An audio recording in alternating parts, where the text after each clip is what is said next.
இப்பெல்லாம் நம்ம ஊரில் மாமியார் மருமகள் ஒருத்தர் நல்லா புரிஞ்சுக்கிட்டு நல்ல விதமாக தான் இருக்கிறாங்க பல இடத்துல.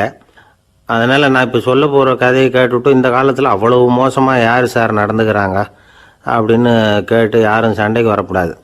இன்னொரு உண்மையையும் சொல்லிவிடுறேன். அதாவது இந்த கதையை நமக்கு எழுதி அனுப்பி இருக்கிறதே கொஞ்ச நாளில் மருமகளாகவும் அதுக்கப்புறம் கொஞ்ச காலத்தில் மாமியாராகவும் ஆக போகிற ஒரு நேயர் தான். சரி, இந்த கதைக்கு வருவோம். அதாவது ஒரு சின்ன குடும்பம், அந்த வீட்டில் மாமியார் ஆட்சி, அவங்க வச்சது தான் சட்டம். பிள்ளையாண்டான் எப்படின்னா அம்மா சொல்கிறதையும் கேட்டுக்குவான், மனைவி சொல்கிறதையும் கேட்டுக்குவான், நமக்கு என்னத்துக்கு வம்புங்கிற டைப்பு. மருமகள் பேரில் குறை கண்டுபிடிக்கிறதுலையே அந்த மாமியாருக்கு ஒரு சுவாரஸ்யம். சின்ன சின்ன விஷயத்துல எல்லாம் குத்தம் கண்டுபிடிச்சிக்கிட்டே இருக்கிறாங்க.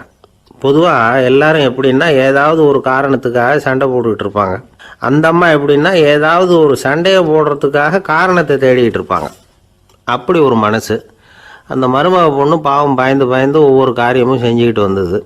இப்படியே பல வருஷம் ஓடி போட்டுது. அந்த மாமியாருக்கும் ரொம்ப வயசாகிட்டுது.